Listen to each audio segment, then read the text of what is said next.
Baik, Assalamualaikum warahmatullahi wabarakatuh, saudara-saudara sekalian.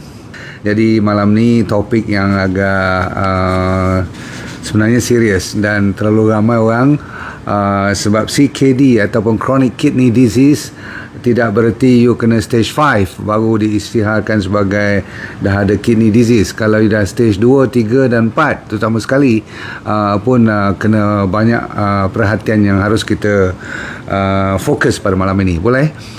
Stage 1 dan 2 tu memang bagi mereka yang baru kena dan dah mula sedar yang you bermasalah buah pinggang. Namun apa yang penting pada malam ni ialah saya nak bagi 10 jenis ataupun kategori pemakanan yang terbaik. Tidak bererti satu tu lebih baik pada yang satu lagi. Cuma saya akan bagi yang top dari setiap kategori. Kategori ini maksudnya kategori protein atau kategori karbohidrat, kategori fiber, faham tak? Lepas tu saya akan bagi contoh-contoh supaya you boleh copy. Baik, bismillahirrahmanirrahim. Assalamualaikum warahmatullahi wabarakatuh. Tolong tekan like, share dan yang penting saya selalu lupa suruh tekan loceng tu. Sebab bila you tekan loceng atau notification bell ke apa-apa tu, nanti bila saya buat je dia akan remind you. Dia bagi notification. Maklumlah kita kan sibuk. Baik, nombor 1 ialah dengar stage 1, 2, 3, 4, 5. Semua kena dengar. Stage 5 terutama sekali kena betul-betul bahkan semua kidney patient kena pergi discuss dulu dengan doktor kalau you nak tukar ke diet yang saya suruh buat ni, ataupun you tak pasti, you discuss dengan doktor you sama ada dia tahu atau dia tak tahu. Yang tu you tolong bagi sedikit pendapat you lah kalau ada pelajaran pada malam ni, sebab kadang-kadang doktor pun sibuk tak sempat nak update dia punya ilmu juga. Faham? Okey, baik.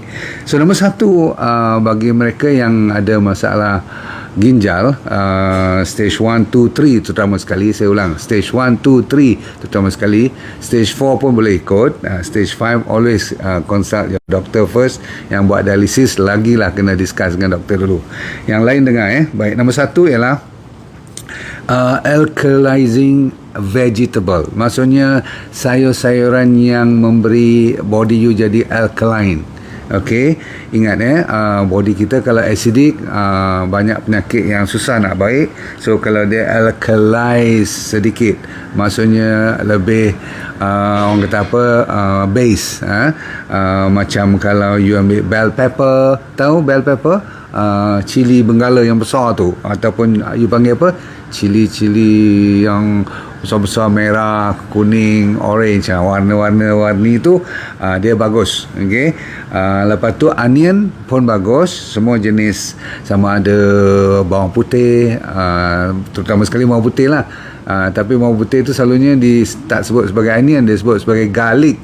Garlic ni number 1, the best for kidney problem. Saya ulang, kidney problem atau kidney failure, one of the best yang you boleh pakai ialah bawang putih atau garlic is the best. Lepas tu banyakkan juga co-base atau go-base, tak kira you sebut macam mana pun. Okey, termasuk yang saya suruh buat sauerkraut tu, ingat. Okay, co-base is very good. Banyak vitamin K, C, vitamin B. Dia kurang rendah dengan potasium. Sebab kita selalunya orang yang ada ginjal punya masalah ni, dia risau makanan yang tinggi dengan potasium. So ini antara yang saya bagi ni, potasiumnya tak tinggi. So alhamdulillah boleh. Co-base terutama sekali very good. Cauliflower pun boleh. Orang Indonesia sebut kembang kol. Lepas tu berhati-hati dengan bayam dan kangkung. Kalau you dah stage 4, stage 5 tak payah tempuh bayam dengan kangkung. Spinach kan, kale, semua tu tak payah. Cruciferous vegetable yang hijau, betul-betul gelap punya hijau tu, you kena lebih berhati-hati. Okey. Namun zaman sekarang, itu saya kata pertukaran dah mula berlaku sekarang. Zaman sekarang, dulu langsung tak boleh, kalau orang ambil 1-2 keping pun tak boleh. Sekarang kalau takat you nak rasa, katakan telio, orang buat sedikit sayur kangkung ke, sedikit bayam ke, you nak makan boleh, tak ada masalah. Tak ada sampai you risau sangat, sebab Zaman sekarang didapati kalau tinggi potasium pun dalam sayur-sayur tu, you boleh jamah dia sedikit, tak jadi masalah. Bukan ambil banyak lah kan, dulu tak boleh langsung, sekarang dah boleh. Sebab didapati bukan semua potasium dalam sayur tu dapat dicernakan, jadi dia bukan 100%. Faham? Okay? Kalau telur kempunan, dengar tu dah habis lah. Tu cerita vegetable. Ada lagi vegetable. Oh, saya lupa nak cerita. Kalau you anggapkan celery ni macam sayur-sayuran you juga, celery is sama standard dengan garlic lah. Top celery top, asparagus top. Bagus untuk orang-orang yang ada masalah ginjal. Boleh ikut ni. Okay, ikut saya. Okay, lepas tu ginjal ada masalah, you jangan lupa pada ginger. Ginger tu apa? Halia. Yes. Dan kalau siapa yang ada pokok avocado, di Indonesia banyaklah, di sini saya tak tahu you tanam, saya tak ada pokok avocado. Daunnya yang masih lagi sederhana, muda, nak masuk tua sikit tu, you boleh buat masak periuk untuk minum air, apa dia panggil, air daun avocado. Faham? Okay. So jangan lupa celery bagus, asparagus bagus, ginger bagus. Baik, karbohidrat pula yang saya galakkan you cari ialah sweet potato. Sweet potato ubi keledek. Ubi keledek yang warna ungu tu, yang tu is the best. Lepas tu kalau Mak Saleh dia suruh kita cari buckwheat. Kita kat sini kalau tak ada buckwheat, you pergi, kalau siapa yang tanam jagung sendiri, jagung di belakang rumah, jagung organic is good. Saya ulang, jagung organic. Berarti kalau you buat popcorn, walaupun popcorn yang kat panggung wayang semua tu tak boleh lah, sebab dia bubur minyak lah, gula lah, garam dan sebagainya. Tapi kalau you buat sendiri, you letup-letupkan, popcorn is the best daripada jagung organic. Lepas tu kalau siapa-siapa boleh tolong belikan beras, bukan beras perang, beras liar, beras hutan lah orang panggil. Kalau you dapat beras hutan, is also very good. Zaman sekarang you pernah dengar quinoa kan, atau macam mana nak sebut, quinoa. Yelah, quinoa tu lah yang macam halus-halus, kecil-kecil tu, yang orang ganti beras, ganti nasi tu. Boleh? Okay, so jangan risau, ambil untuk mengenyangkan sedikit sekali-sekali, no problem. Okey, itu kategori karbohidrat. Pendek cerita, kalau ada ubi-ubi macam ubi kayu ataupun yang macam keladi yang banyak serat, boleh kita makan. Alright, so jangan terlalu sedih lah. Boleh. Nombor 2. Nombor 3, kategori protein. Protein selalu kalau zaman dulu di waktu laut kita tidak banyak bahan-bahan racun, kita dibenarkan ambil berbagai jenis ikan, terutama sekali ikan yang berlemak tinggi seperti ikan tuna, ikan salmon, ingat kan, ikan sardin, kalau kita ikan kembung atau ikan temenung pun boleh.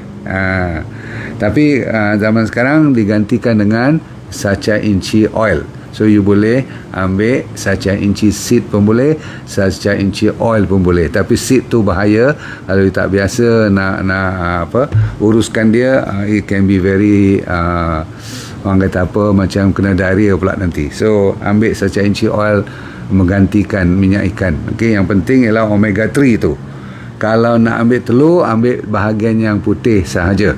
Untuk orang yang ada masalah ginjal, saya ulang, white part of the egg, okay? Putih telur tu, okay? Kenapa yang kuning tak boleh? Sebab dia tinggi dengan phosphorus. Orang yang masalah ginjal yang gagal ni, dia takut kepada potassium, pada phosphorus dan sodium. Kalau terlalu tinggi bahaya, kan? Lepas tu jangan lupa pada green peas, semua kacang-kacang hijau, termasuk edamame ke, kacang panjang ke, semua tu boleh. Chia seed is very orang kata digalakkan juga untuk campur dengan air, kembangkan dia sikit, minum, no problem. Okey, lepas pada tu kategori lemak pula. Lemak yang paling abdal ialah inilah minyak kelapa, kita punya virgin coconut oil. Lepas tu kelapa sawit boleh, minyak kelapa sawit lah. Lepas tu lagi sekali apa saya kata tadi, olive, saya belum sebut ya, olive oil. Tiba masanya you jangan lupa pada olive oil. Lepas tu minyak habatus sauda. Okey, ni semua minyak-minyak yang bagus. Lepas tu you boleh campur dengan kacang-kacang.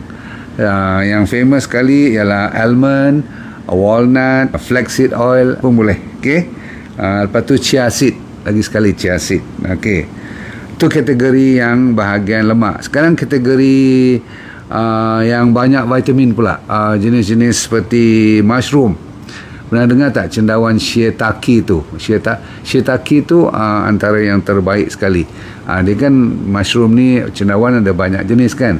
So you cari yang tulis shiitake. Lepas tu chickpeas, kacang kuda, very good. Okay, nak buat hummus pun boleh, no problem. Okay, legume, benda-benda yang berkacang lah. Legume-legume seperti apa, dal, lentils ni lah boleh. Lepas tu kalau you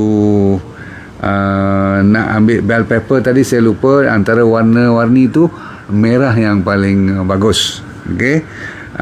Dan vitamin D3, K2 wajib, bersama dengan omega 3 wajib. Yang ni memang terkenal untuk orang yang ada apa orang panggil kidney problem. Saya ulang, omega 3 is very as important, lebih mustahak daripada garlic pun lagi, sebab dia anti radangan kan.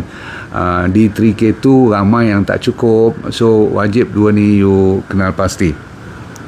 Lepas tu kita habiskan dengan spice pula. Apa tu, rempah ni yang famous saya kata tadi apa, macam semua jenis bawang ataupun ginger tu halia, turmeric, apa tu kunyit.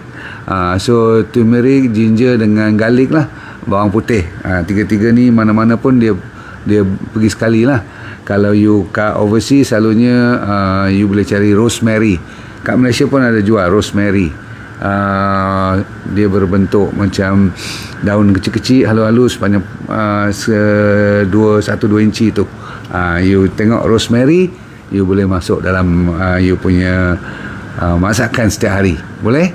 Bahkan kita spice tak ada masalah, sebab kita banyak clove, banyak cinnamon, semua tu memang bagus. Bunga lawang, so semua jenis bunga-bunga tu boleh, tetapi sedikit sahaja, jangan terlalu banyak, sebab kita tak tahu, kadang-kadang setengah daripada spice tu ada tinggi dengan potasium pula nanti. Tapi yang saya sebut tadi, sementara tadi, semua tu boleh. Okay, kita habiskan dengan 1-2 kategori yang seterusnya ialah fiber. Apa saja yang tinggi dengan serat seperti asparagus. Kalau you boleh ambil oat, tahu tak pagi-pagi nak ambil oat yang roll oat. Kalau tak ada oat, ambil bali yang dah dilenyek tu, yang berkeping-keping macam emping tu, yang tu bagus. Bali boleh.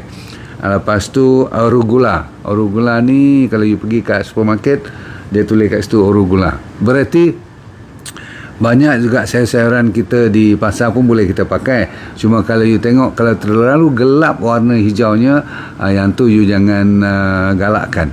Sebab selalunya yang gelap, yang hijau ni bukan tak bagus. Dia bagus untuk lawan kanser semua. Tapi sebab takut dia tinggi dengan potasium sahaja. Okay? Dan jangan lupa kepada siapa yang boleh ambil Arabic gum, silakan. Akasia ni, very good. Lepas tu second last, ada satu lagi last, antioksidan ni. Siapa yang ada peluang dapat grape, anggur warna merah, saya ulang, warna merah gelap lagi bagus, sebab dia ada resveratrol, yang selalunya masalah dia ambil daripada wine. Kita tak boleh lah minum wine kan, so kita ambil red grape boleh. Lepas tu kita boleh ambil all the berries. Pernah dengar kan? Strawberries, cranberries, blueberries, especially blackberries, raspberries. Semua berry-berry ni Tuhan jadikan dia amat bagus, sebab dia kaya dengan anthocyanin. Anthocyanin ni memang antioksidan lah. Dia orang kata apa, pembersih karat-karat dalam badan kita. Dan siapa yang suka dark chocolate, saya ulang dark chocolate, bukan coklat biasa. Coklat bawah pada 72-75% koko tu tak usah. Itu tinggi dengan gula, dengan susu semua. Okay, so kalau dapat dark chocolate very good. Kalau you nak buat minuman pun boleh, campur dengan stevia sikit lah, sebab dia kelat, dia pahit kadang-kadang. Faham? Okay. Dan selalunya kalau bermusim buah nanti, atau sekarang pun tengah musim, you cuma kena hati-hati dengan durian sahaja. Lain semua buah-buahan tak ada masalah, sebab durian antara yang tertinggi dengan dia punya kalori dia tinggi. Bukan tak boleh makan, boleh, tetapi tak digalakkan. Dia juga tinggi dengan ada, walaupun potasium dia tu sederhana, tapi saya tak galakkan sangat sebab dia tinggi dengan apa orang panggil gula pun. Maksudnya dari segi fructose dia. So kalau nak makan seulas, kalau ada kempunan tak apa. Tapi banyak lagi buah-buah lain, seperti apple yang paling bagus untuk buah pinggang. Buah yang paling top, apple dengan pear. Saya ulang, apple dengan pear, tetapi dengan kulitnya sekali. Bukan tanpa kulit, sebab di bawah kulit tu, dan kulit tu sendiri ada pektin, PECTIN, yang banyak membantu untuk masalah ginjal, supaya diet kita tu boleh bersihkan.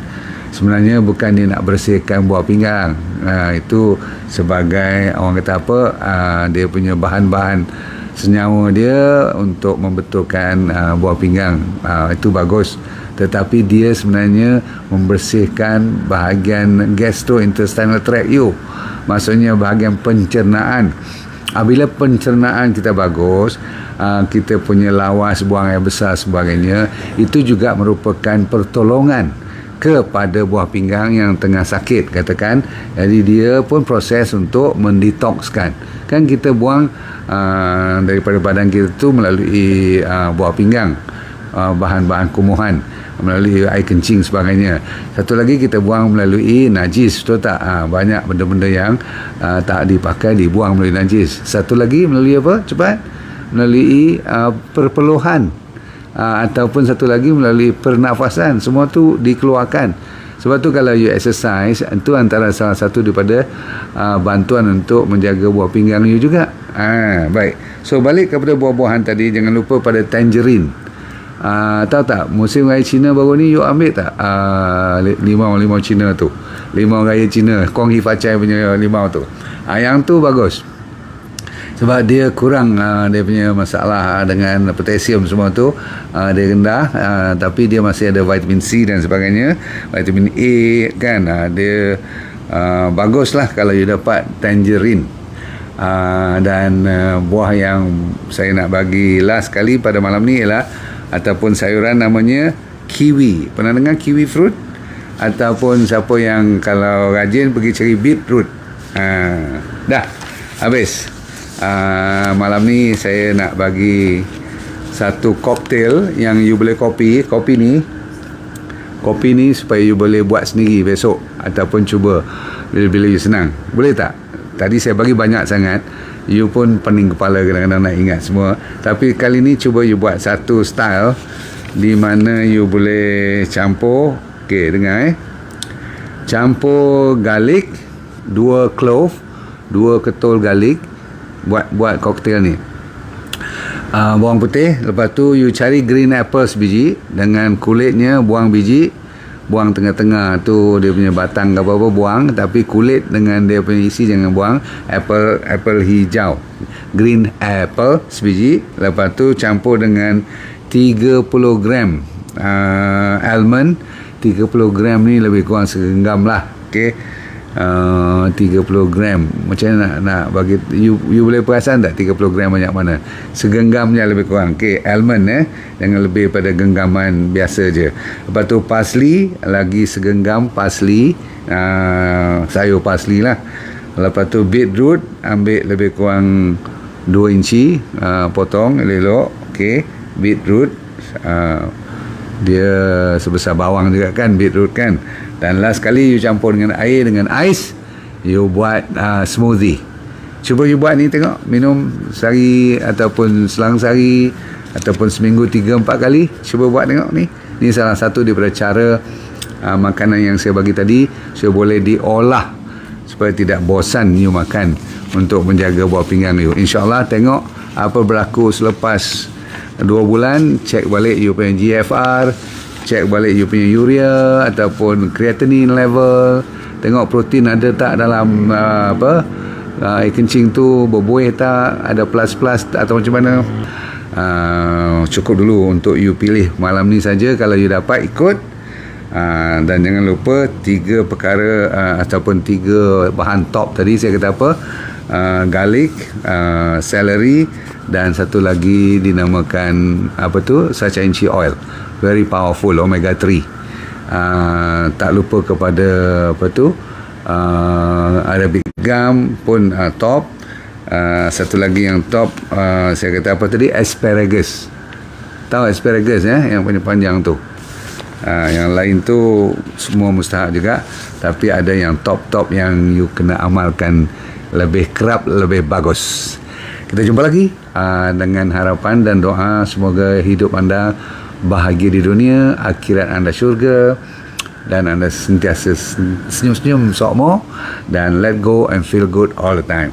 Bye, kita jumpa lagi.